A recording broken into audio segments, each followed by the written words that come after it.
Well, let me welcome you to New York Law School. My name is Ross Sandler. I'm professor of law and director of the Center for New York City Law. And I welcome you to the 147th City Law Breakfast. Those of you who have the annual report on your table, you can see all the 146 prior speakers and what their topics were. This is one of the longest running events in the civic life of the city, and we're very proud of it. Our Dean, Anthony Crowell, is not here today. He is actually in Washington, where the law school world has its annual hiring hall.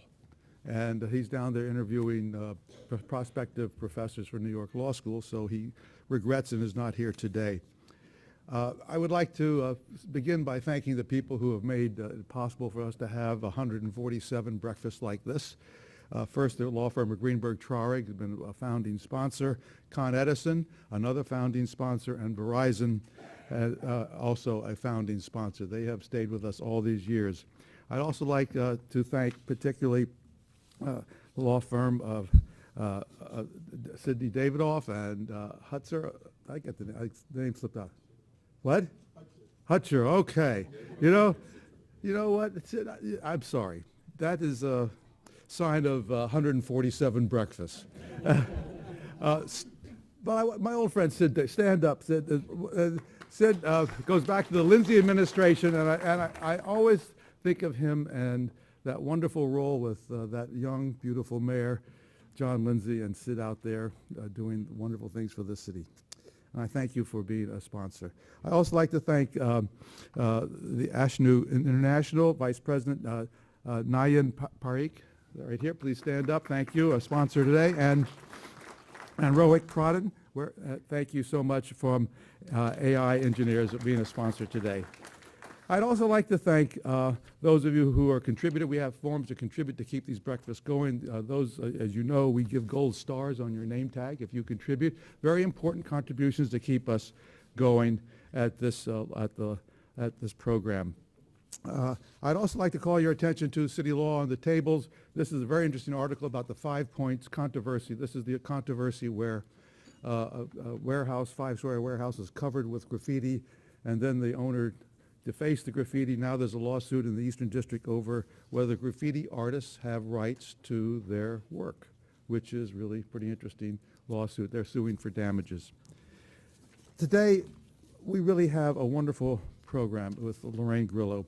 The whole idea behind these programs was to get away from the hurly-burly of politics and a lot of the nonsense of politics and talk to the people and bring to this platform and to a prominent forum people who are really doing the important work of government. And as a result, we have heard many people who have described the governmental process in a way that is just not heard through the general media. And today, Lorraine Grillo at School Construction Authority is one of those people. She has been there for 23 years. She's led it to great heights, 70,000 additional seats. In the first year there, she completed more schools than have been completed in any time past. I recall when I was in government, sitting in meetings with Ed Koch as they were working out the process to create the School Construction Authority. And there were many difficult issues: unionization, taking away work, who was going to do it, how was it going to be controlled. And it was, as I recollect it, an urgent need to do that work and to create an organization that would build schools and keep schools and renovate the schools that need renovated, and to manage that program in a way that government had not been doing. And it was a risk. It was unusual to shift out such important responsibility to an outside or a public authority as opposed to somebody directly under the mayor's control. And it had a number of important aspects to it to create that institutional ability to build the schools and to maintain and renovate the schools. Lorraine Grillo has, over her 23 years there at the School Construction Authority, has proven out the benefits of that idea, and it's with great pleasure that we bring one of the most important people in government, Lorraine Grillo, to this podium.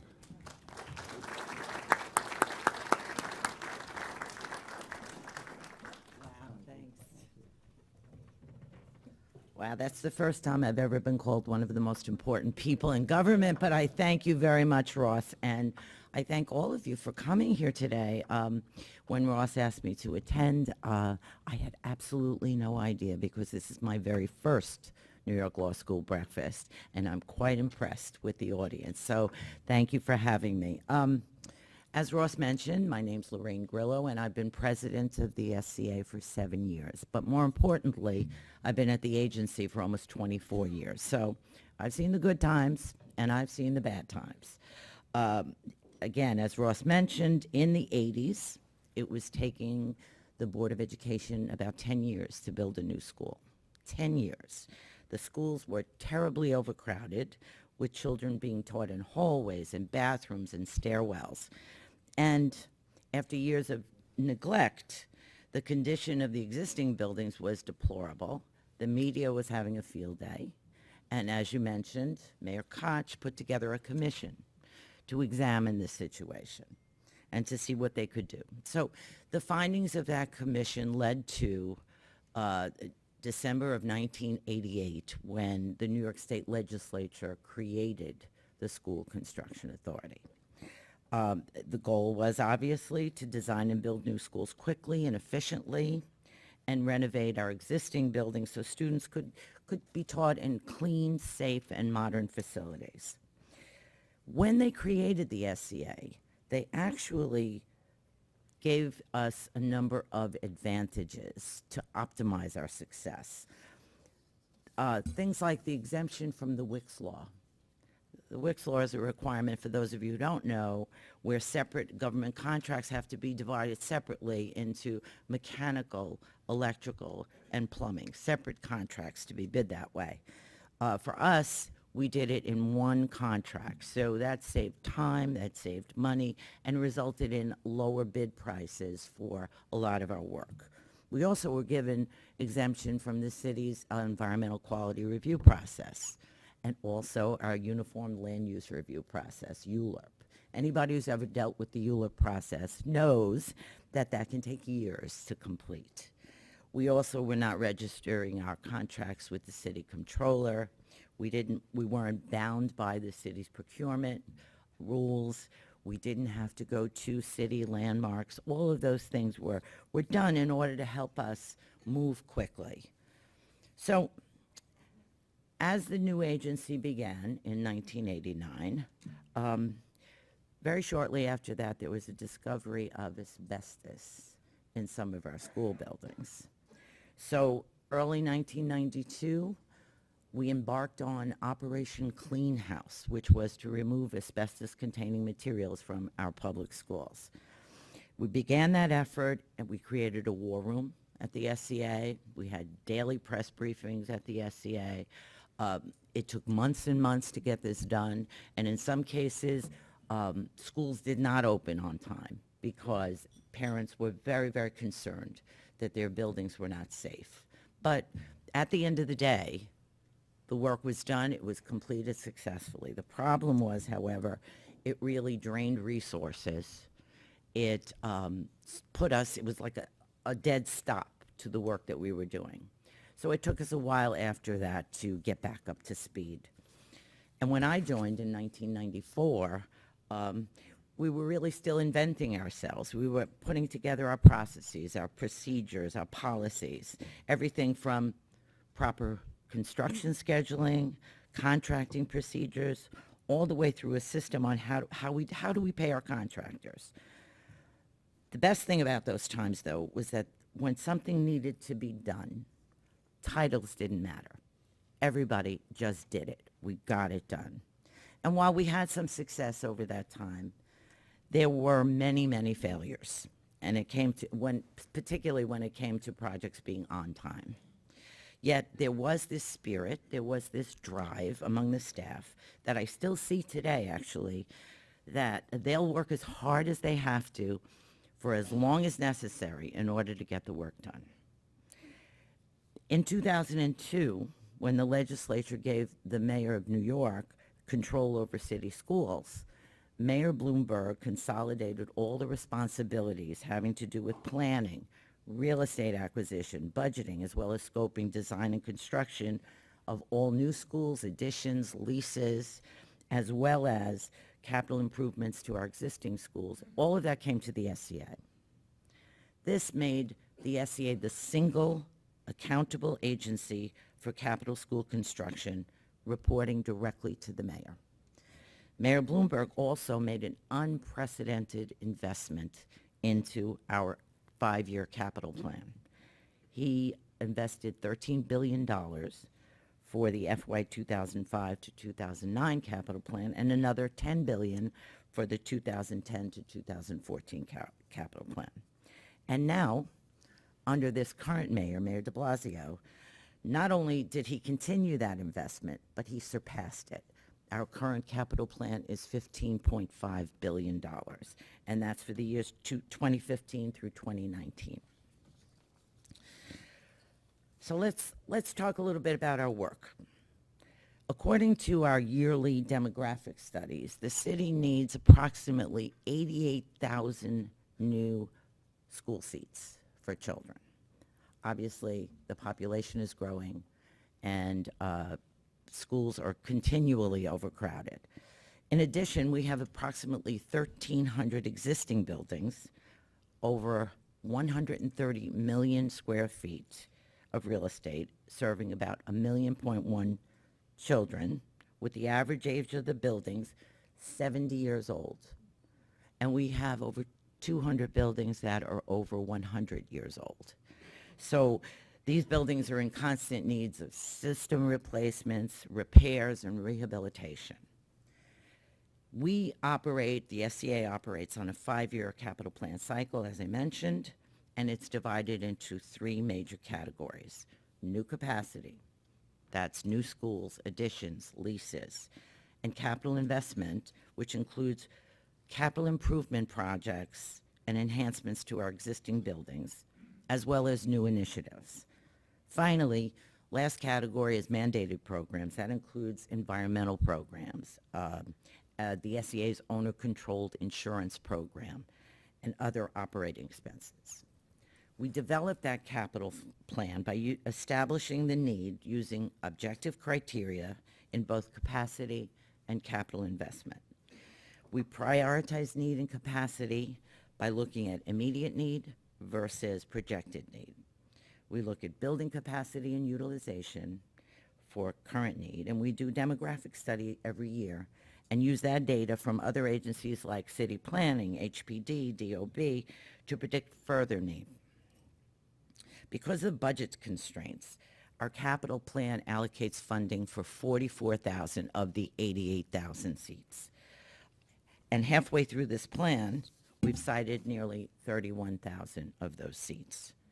And those sites are in various stages of design and construction. For our capital investment category, we conduct a yearly building condition assessment for every major system and structural component for every single school in the city. We look at life cycle as well for all of these systems. We use this information to prioritize and schedule the different capital improvement projects. And over the past several years, we've concentrated on things like keeping our buildings watertight by doing roofs and exterior masonry, as well as our major systems like boilers and heating and ventilation systems and fire alarms. And where we can, we like to do enhancements to our existing buildings, science labs, playgrounds, updating bathrooms, that sort of thing. And by the time this plan is complete, we will have completed 3,000 capital improvement projects in 5 years. Also, as part of the capital investment category, we have new initiatives. And under this mayor, we have many. They include providing air conditioning for over 12,000 classrooms. Also, creating gym space in every single school for every student. All of this to be done by the year 2021. Excuse me. But the single most important initiative that we've accomplished has to do with our support for universal pre-kindergarten. In the past 2 years, the SCA has found sites, negotiated leases, designed and built over 50 new pre-Ks serving over 7,500 students. We have currently another 1,500 seats in design or construction, and more will be coming. In addition to that exercise, we've removed and replaced lighting fixtures that contain PCBs in over 900 schools. That was initially supposed to be done in 10 years. We did it in 5. We removed about 150 temporary classroom units. Some of you see them. They're trailers sitting in schoolyards across the city. And we have another 70 that are about to be removed, and then there'll be more on the way. Hopefully, by the end of this plan, we'll at least have plans to remove every single one of them. Therefore, I guess the question remains, have we succeeded? And the answer is the SCA is a model agency for the entire city. We've negotiated the first project labor agreement over 12 years ago. That was a model for the city in its negotiation with labor unions. We have what's commonly known as the finest MWLB program in New York State, with over $600 million in awards to MWLBE contractors last year alone. We designed and built the first net zero energy building, school building in the Northeast. We've succeeded in public-private partnerships across the city, the Spruce Street School with Forest City Radnor, Dock Street with Two Trees, Pacific Park, Hudson Yards, Trinity, and the list goes on and on. And with all that, we've not missed a deadline for school opening in almost 20 years. And we're now on track to begin the latest mayoral initiative, which is providing pre-K to all 3-year-olds. No, we're not perfect, but we're constantly reevaluating our processes, adapting to the new standards, like things like ADA compliance and sustainability and resiliency, while we continue to improve our performance every day. Oh, and did I forget to mention that it takes the SCA 3 years to build a school? So my answer is yes. The SCA has not only succeeded, but we've surpassed anyone's expectation, and I am very grateful to be part of it. And I am happy to answer any questions.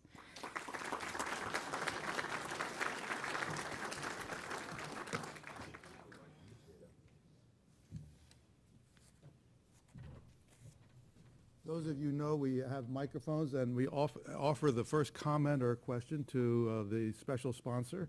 So it'll be Sid Davidoff. Why don't you go to the microphone, Sid? I know we can hear you, but we're recording this. These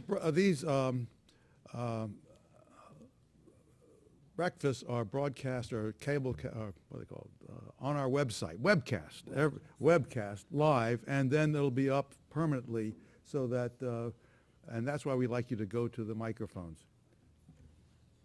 So Sid. Ross, thank you. He's also two of the co-sponsors with us today. Happy to say they're our clients, so that's I got to be nice to them, which is not what I do very well.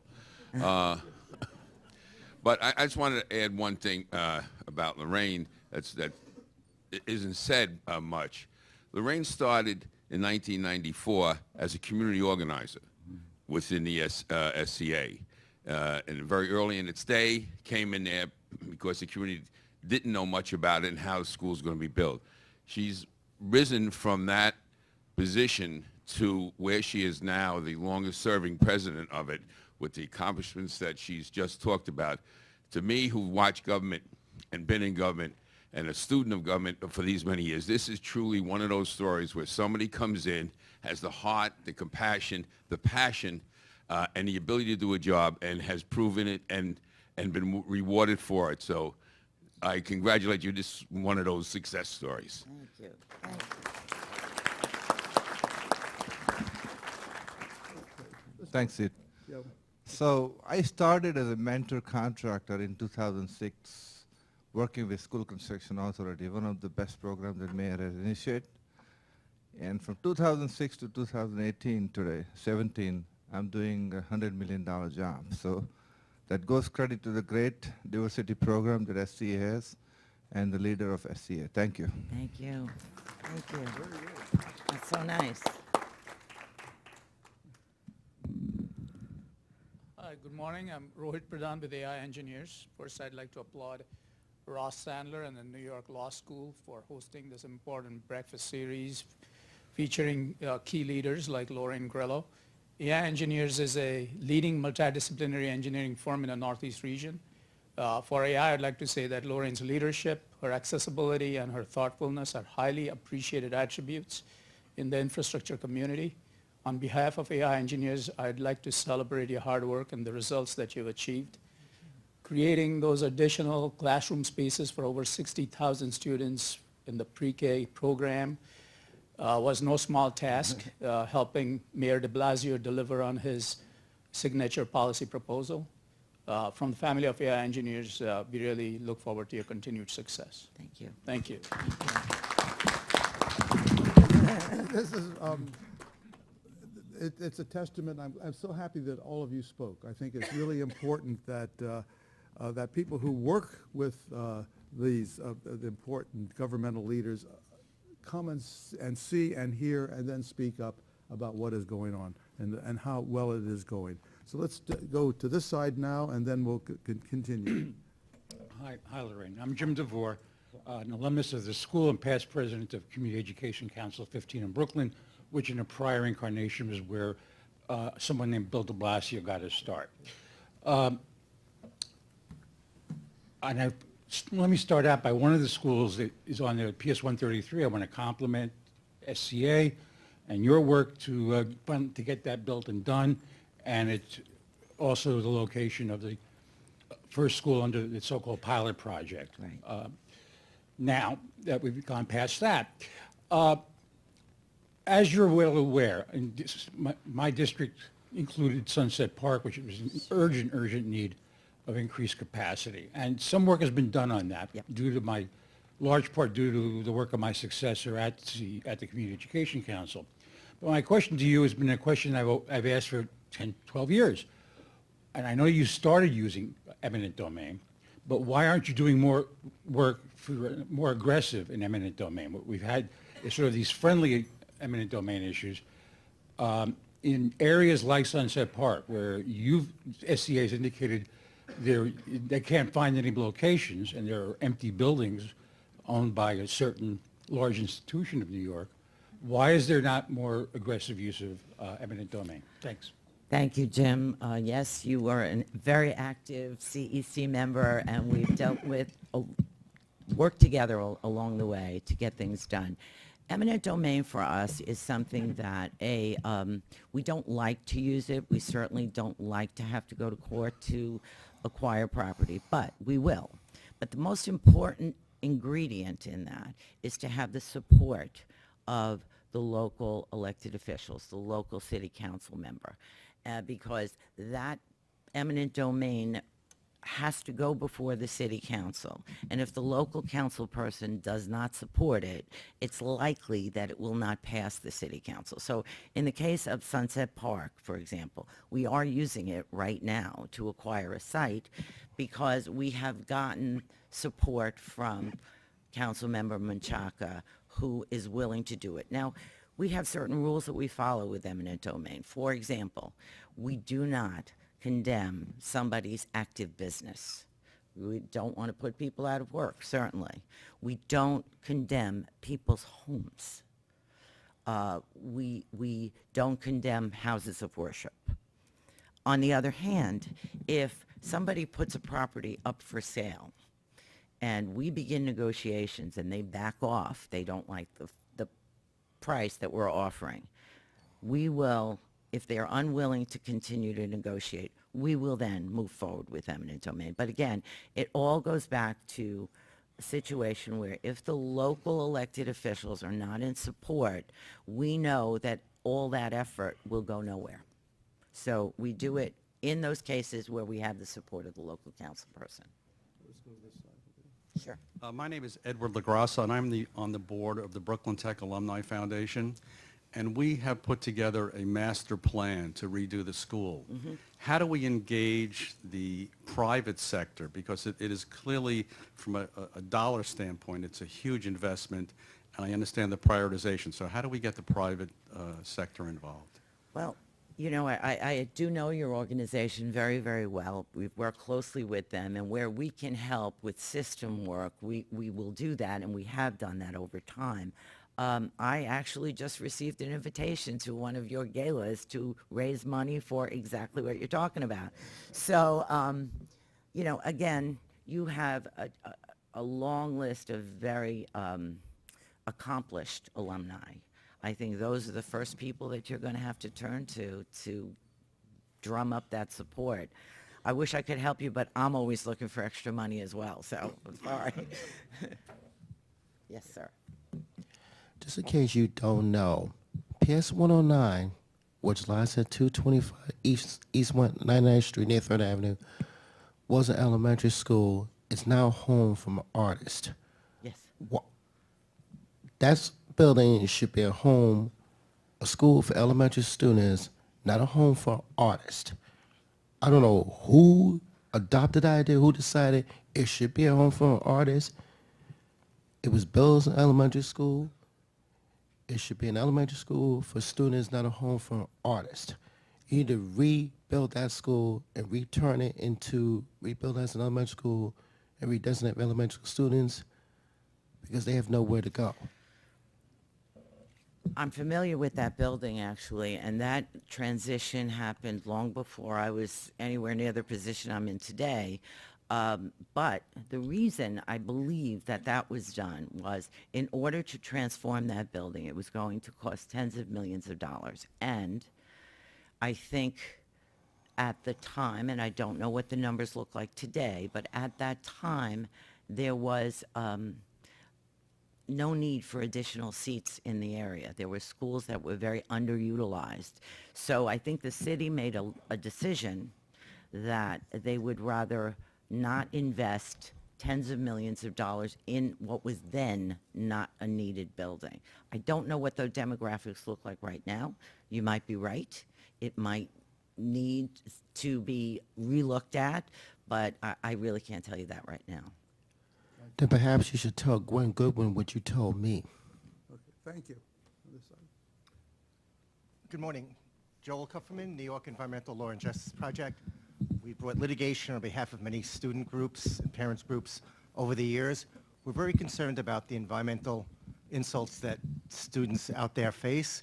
One is lead in the water. It appears that every time we do a test, lead appears. And two, we're very concerned about construction by surrounding buildings. We've gotten many, many complaints about noise and dust coming into schools, and we asked your agency to work with other local organizations in fighting that bad construction and asking for increased controls over that construction. There's dust that's permeating, into these sites. And the third issue I have is that years ago, we took the city to task for having classrooms below the ground, below grade. We had 2 schools in Ozone Park and somewhere else. When we foiled, we found out there was many, many schools that also have this. Could you just maybe tell him the present status, if there's a plan also to lift those classrooms up? Well, let me start by saying, as far as the classrooms below grade, it's interesting that you're bringing that up because I just reinforced very recently that no classroom spaces should be put in cellars. Okay, there's obviously a difference between basement and cellars, but we follow Department of Health regulations as far as that's concerned. So I agree with you.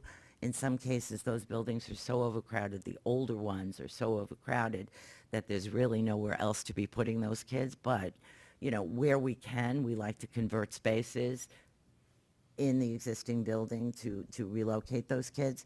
But again, I can't speak for the Department of Education and why they do this, but I will tell you from the SEA's point of view, we don't design classrooms in cellars. That's number one. Number two, you talked about lead in the water. As you know, the Department of Education, along with the SEA, has been testing every single outlet in every single school. The water we have is fine. However, in some cases, there were service lines coming into the building that were lead containing. DEP in the city has made an effort to replace all of those lead service lines. What you might be seeing in some cases is what are they called, fixtures that were put in place when these outlets were done that had some lead containing. We find those numbers up high. That faucet, that outlet is immediately shut down, okay? And until such time as that can be replaced and retested and found without any lead containing material, that will not be put back into service. Now, all that information, and the Department of Education, to their credit, puts all that information online for every single school, and every single school with every single outlet that shows any evidence of lead. So we're working really hard to make sure that we don't find that anymore. So, and now I forgot the third issue that you brought up, having to do with construction. Actually, we are working with the state legislature. Danny O'Donnell has introduced a bill in the state legislature having to do with construction near a school. And so, we're kind of trying to frame something that makes sense for the rest of the city as well. So, yes, we're aware of it. We understand it, and we're happy to work with small community groups or other community groups on it. And we asked you to ask with other city agencies or to urge them to be more protective. When we try to even bring in the health department to set up air monitors, they refuse to locate those air monitors around Right. construction sites. And just one more thing, I think the lead pipes, part of the problem is all that construction is causing underground vibration and unsettling. So I think it's important for you to, we urge you to be more robust in protecting the children. Thank you. Good morning. David Bloomfield from CUNY. I want to ask about the Blue Book. I'm not talking about used cars. I'm talking about the way the DOE and the SCA calculate school capacity. And this has been quite controversial in past years because the way you calculate the needs of students determines whether a school is overcrowded or not, with repercussions obviously for the students in the building, also for co-locations, which tend to go into schools which the SCA says are under capacity, but the students are working in the regular classroom space. Sometimes the SCA uses non-classroom space to calculate student capacity. Anyway, in that regard, I'm wondering what's being done to revise the Blue Book, which the mayor promised to do, so that we have a real calculation in terms of educational need rather than a political need to make it seem as if there's no overcrowding when there really is. Well, I'm glad you brought that up because the Blue Book is an SCA creation. It is the Building Capacity Utilization Bible. It basically says what the condition of each individual school is as far as utilization. Under this mayor, he recognized that there were issues related to how we make this calculation. So he actually put together a task force that included advocates like yourself, that included representatives of elected officials, the City Council Education Committee, and the like. And we actually sat down for over a year going over a lot of these issues. And we've made some substantive changes to the Blue Book to better reflect that issue that you're talking about right now. And I think we've really taken it pretty far, and we intend to continue that dialogue with these folks. So it's being worked on. That's the best I can say. Thank you. Yes, sir. Hi, Ms. Grillo. My name is Louis Sterler. I'm a public relations consultant. It's a little bit like being a lawyer, only in a courtroom with almost no rules and a much larger jury. Right. At the beginning of your presentation, you listed a litany of regulations that your authority had waived for it in order to do its job more efficiently. Now, if I represented an association of private sector contractors, which I don't, what would you say to them when they said, yeah, we should have those same regulations waived for all of us so we can do our job more efficiently? It's interesting because my colleagues in government who are responsible for capital work throughout the city say the very same thing to me. Again, I don't disagree. There are certain regulations which I think are outdated. For example, the Wicks Law, Local Law 240, which is the scaffolding law, which makes the owner completely 100% liable for any injuries on a job site, whether or not it's their fault. There are certain things that need to be changed. If I were a private developer, I certainly would be lobbying my elected officials to make those changes. Those changes need to happen in Albany. Yes, sir. Hi, Jim Meyer. The Educational Construction Fund was a predecessor and kind of related organization, and I believe it was somehow integrated into the SCA, but perhaps not. But really the question has to do with joint occupancy construction, and the question is, what's the status of that today? How do you incorporate it? Who initiates it? Are there projects going forward that are joint projects with private developers, et cetera? And how does the tax laws work on it? Well, a couple of things. The Educational Construction Fund is still an independent arm of the Department of Education. However, we partner with them. We partner with them in a sense that we review all of the design drawings that anybody comes up with that organization.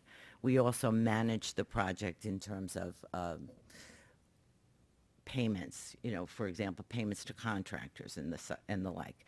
Educational Construction Fund is really where city property is used to work with a developer, okay? The developer builds on this city property, and as a result of that, we'll get a school out of it. So that's that kind of deal. But as I mentioned earlier, SCA has done a lot of public-private partnerships. For example, in Brooklyn, Dock Street, with the Two Trees as the developer. Again, that was one where, in fact, the developer was looking for a zoning change. As part of that agreement, there was a portion of that building that was given to the SCA. We didn't have to purchase it. He built out, the developer built out the core and shell of that building for us. We went in and we did the interior work. But it worked for everyone. He got a beautiful building. We got a beautiful school. And in an area that was going to need it, because this building is a high-rise and was generating hundreds of kids as part of that. So we do that throughout the city with a willing developer, and usually that developer is willing when that developer wants a zoning change. So, yes, David. Hello, Lorraine. David Moog from District Council 37. I think just want to make one note that even though a lot of issues at School Construction Authority were about streamlining, that the School Construction Authority is 95% civil servants. I think over half the workforce are unionized under either CWA or DC 37, and still we're able to accomplish the job without getting the usual smear that we slow down the process. Just want to say from DC 37's point that we've had a very good working relationship. Although we had differences in the past, we do have a very good working relationship with the School Construction Authority. And I think it's a model of how a labor union can work really collaboratively with management. Thank you. Thank you, David. Yes, sir. Roger Adler, just a question about building out and providing space for the physical education needs of students that you referenced. Particularly mindful of the public-private partnerships that you referenced in terms of real estate development going forward, as opposed to remediating buildings that may have been built before you ever came to the SCA. Could you give us an idea of whether there's enough space to provide those facilities so that every children in a public school can receive what the phys ed needs are? Because it strikes me that a lot of the disciplinary problems and a lot of the health problems would be addressed much earlier and probably a lot cheaper if kids got access to phys ed every day in a school building. And I have a sense that a lot of the older buildings simply were underbuilt, and I don't know how you go forward in drawing that distinction between new construction and remediating existing structures to provide for the recreational needs of public school students. Sure. Very good question. Actually, in our program of requirements for a new school, we always include phys ed space. That is without question. In terms of those spaces, like the public-private partnership, that is part of the program of requirements. We must have gym space for kids. What are we doing with the existing buildings, however? The existing buildings that don't have gym space, the mayor gave us a mandate. Find it, figure it out. So what we're doing right now is going through every single building that does not have adequate gym space, and we are trying to find solutions. For example, in 2 schools, one in the Bronx and one in Queens, we've already begun to build standalone gyms in the schoolyard. It's part of the program. In other schools, in other areas, where, for example, in District 24, where there's overcrowding, a school over there did not have a gym. So we are building an addition to that school with classrooms, but that will include a gym space. In other situations where there are leased buildings that don't have adequate gym space, then the Department of Education is taking that challenge even further. They are looking for space nearby that they can lease. They are looking for ways to reconfigure rooms within the building to create gym space. It is the focus right now of City Hall and this mayor to provide that gym space for every kid. Skip. Good morning, Lorraine. Congratulations. And I would observe, I'm Skip Hartman. We know each other. I'm in the tennis business. Right. I want to note that I thought Sid's question to you was especially rigorous. I have a question, however.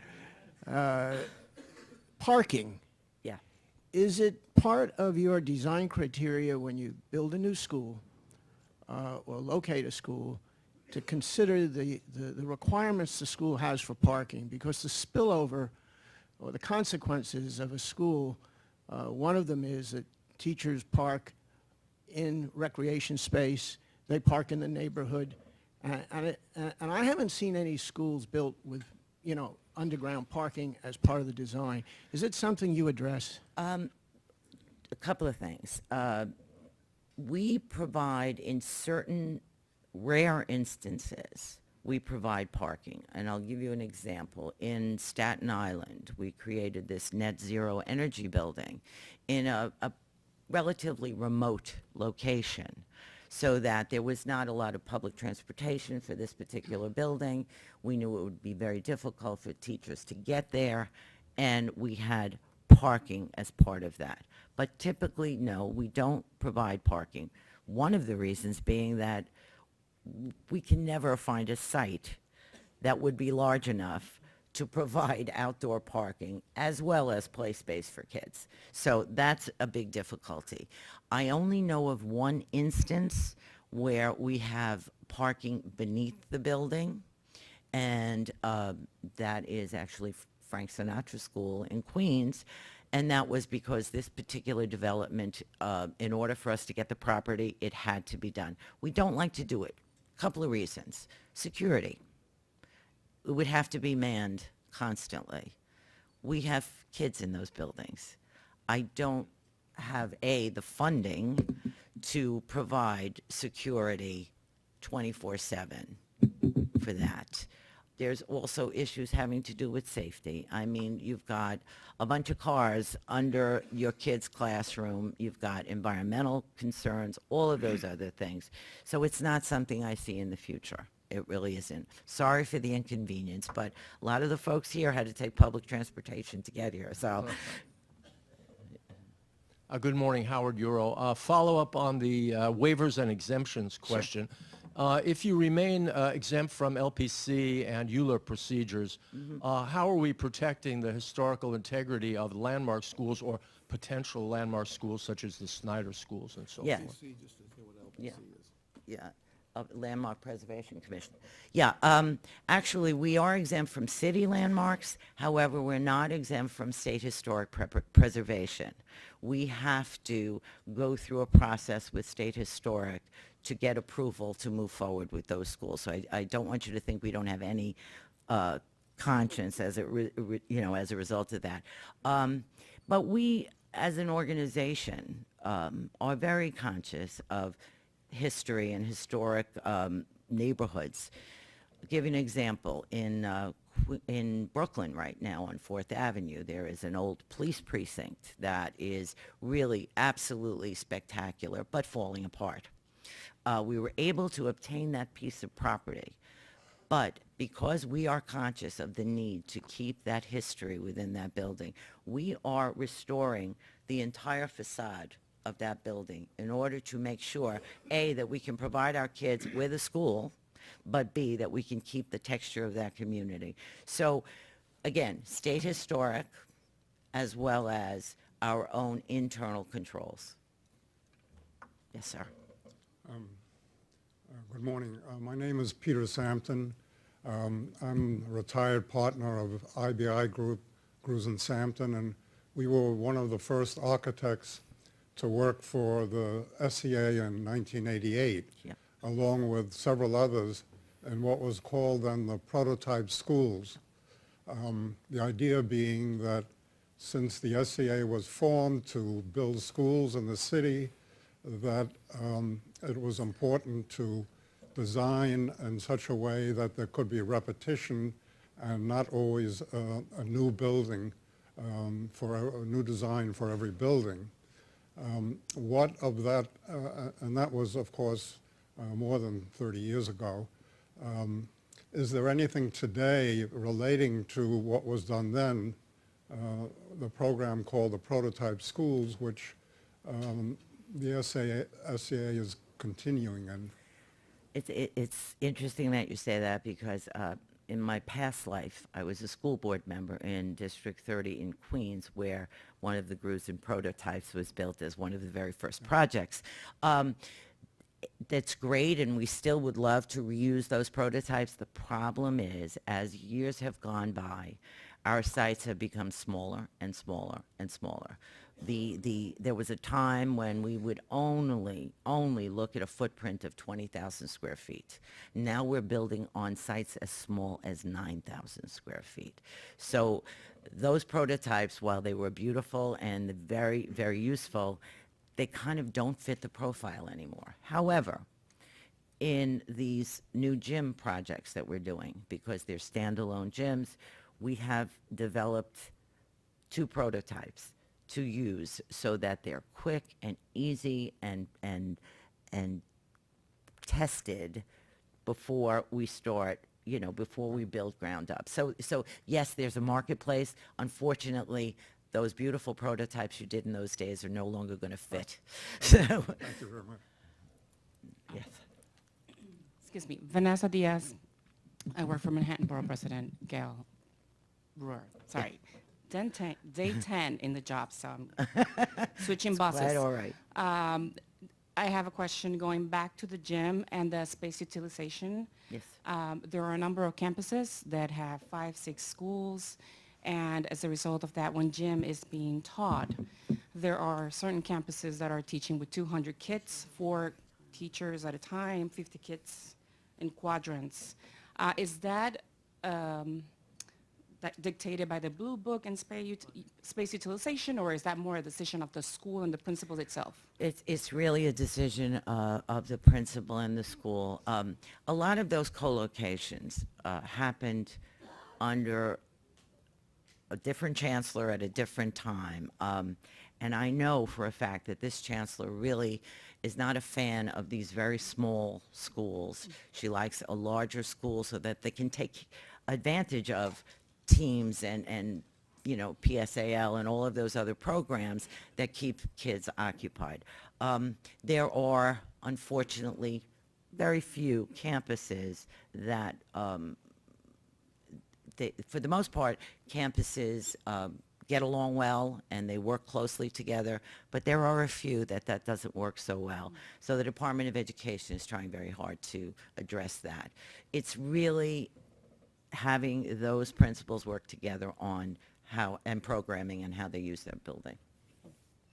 Yes, ma'am. Just to touch briefly on the school artist house thing. I mean, that's been going on a long time. And if you're going to snatch property from some artists, snatch it from MoMA. Because PS1 was started by us. A lot of that connection comes from the failure of the schools with teenagers with no place to go.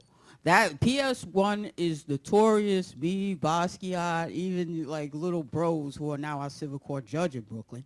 So, you know, you got PS9, which was on 9th Street and 1st Avenue. You've got tons of them. And when it's not that, it's a gay house. Like all over, I've been all over the world. In London, the gay house is a school. In here on 13th Street, it's a school. It's just one of those things. But my question to you is this. I'm surprised we're talking about parking. I thought that was ridiculous. What is the connection between you and the street? Now, I ran for my life 40 years ago from the school, partly started PS1 and all these other things. Are you talking to people? I'm asking her, not you. Are you talking to people please bring your question in the to a street conclusion.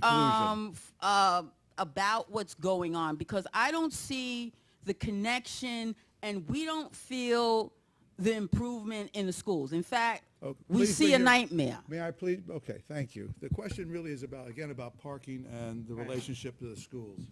Right. And the use of the streets. Right. That's not the question. I asked, are you talking to Ma'am, students and please parents? allow the, No, please allow me to ask the question. Don't reframe it to something that has nothing to do with what I said. All right, if we're talking about the quality of the individual schools, and I think that's where you were going, you know, again, we build them, I build them. I'm not involved in, you know, the educational arm of this. What can we do to bridge that? Well, that's a good question. That's a very good question. And I think, again, I'm sure you've had the chancellor here who would try to answer a question like that. I'm a builder. That's what I do. That's what we do every day. And I'm really not qualified to answer that question. let's go this side. Yes, sir. Good morning. I'm Mark Diller from Community Board 7 on the Upper West Side of Manhattan, which overlaps significantly with Community School District 3, Yep. where we want to offer thanks for the building of the new PS 191, which was built thanks to you on an accelerated timetable, so it opened this year and was able to give us a first baby step toward ending some of the segregation in our district. So it's a very important benefit. I've seen the library. I haven't seen the rest of the school yet, but it's quite beautiful. The question I want to ask you is about meeting our goals for environmental sustainability going into the future. And if I understand correctly, transportation and HVAC are the two fertile grounds for trying to make progress on climate change and so forth.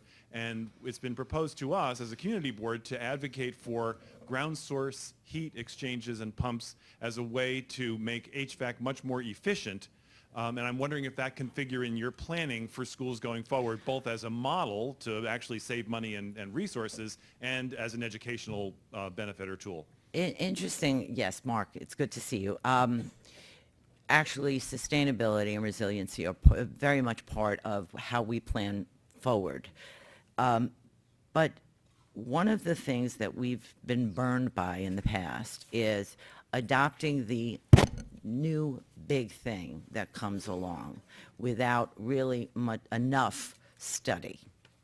And so what we've been engaged with right now is studies of various systems within the building as it relates to sustainability, as it relates to efficiency. Remember, we are schools, we are used at certain times. What may work for an apartment building that's 24/7 may not work or be efficient for schools. So we are focused on it, we are studying it, but we're not going to make huge investments in untried systems. Untried, when I say untried for schools, Okay, so, Let me just say, we're coming to the close, so the two people standing are the last questions. Good morning. My name is Robert Cruz. I'm from Community Education Council District 30 in Queens. There's a lot of areas that are overcrowded there now, but if you look to Astoria, there's so many high-rises going up, but not a lot of attention are being placed on new schools. What do we do before it becomes an issue of overcrowding? Does the SEA think about it now, or do we wait till there's a problem? And a quick question from another CC member. Court Square, intermediate school, elementary school, they're missing. Do you have any thoughts on that? yeah, actually, District 30 is where I was a school board member. I know it very well. We actually have 2 projects scheduled for the Long Island City area for new schools. And then there's another RFP for development where we are included for a new school as well, all in that Long Island City area. We, as far as the Court Square area, difficult to find space, as you well know. We did just recently open up a pre-K in Court Square area for 180 students. Right now, it is only 4 classrooms being used. So it's going to take some time for the need to develop in that area. In terms of Astoria itself, in Hallett's Cove area, for example, there is a school included in that development. As we get to a certain point and we see that the buildings are generating children, that's when we will start the effort to build. Because what we don't want to do, and we've seen this happen before, is build a school in an area that has a promised development, and then maybe the bottom falls out of the market or something like that, and all the development stops and I have an empty school. Can't do that. So we try to keep pace. We try to watch it closely. We work with developers on rezonings and things like that. But we have to be very, very careful the timing of when we begin this construction. And we just announced an addition to PS2 in District 30. Yes, sir. Good morning. Steve Williams. Prior to where I am now, I used to be at the Mayor's Office of State Legislative Affairs, and I worked with Ross often on issues in Albany, many of the issues you mentioned this morning. One of the issues that always came up when we were discussing your priorities was, particularly with Kathy Nolan, was why does it take so long to get rid of the trailers? Mm-hmm. And when I listened to you this morning, and you said, we'll have a plan to have a plan in the next, I was like, that's probably not going to go really well. My question is, does the other priorities, the gym space, the 3K, the other issues, is that making it even more difficult or no? No, actually, I would say at the beginning of this mayor's term, there were about 350 trailers on different sites. We have made the effort based upon the mayor's priorities. Remember, these were created 15 years ago. Nobody cared about them until very, very recently, but Kathy Nolan, being one of those people, has always been a champion. But we've been able to remove 148 of them, and we have 70 in the pipeline. And when I say that, what I mean is some of those trailers contain students. So you need to find space to relocate those students. Even if you plan to build an addition to the building, you have to temporarily relocate those students. Or you have to rezone a district, and anybody, and I think we have a couple of CEC members here, will tell you to rezone is probably the most difficult thing you ever have to do in a school district. So those are the kinds of constraints that we have. It's not that we are... Removing them is the easy part.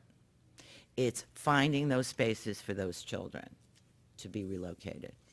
So, anyway. Very good. Thanks. Stay right Thank here. you. Thank you. I want to compliment the questioners and comments. I thought they were very good, and we covered a lot of areas. And Lorraine Grillo really demonstrates great knowledge and breadth, and thank you for sharing your thoughts on this. I'd like to do a couple of things. I want to thank people at the law school, Brian Kasuba, Lillian Valle Santiago, Jesse Deno, Shelby Hoffman, and May V for being so terrific and keeping these breakfasts going. I'd also like to acknowledge Keith Wright, who's here, former Assembly Member, thank you. And I thank all of our sponsors, including our special sponsors, Davidoff, Hutzer, and Citron. Thank you so much. As we always like to do at this, yeah, smiling. As we always like to do, we like to give a product of the scholarship of this law school to the people who've shared their thoughts with us on these mornings. And I'd like to give to Lorraine Grillo this book by my colleague Michael Roffer, the law book. It's a wonderful book about all the great trials in history.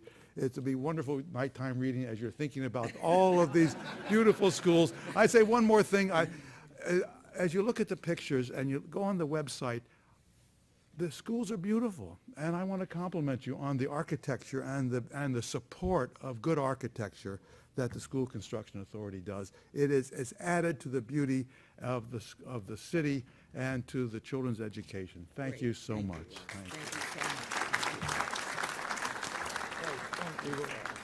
Thank you all for attending. We'll see you in January.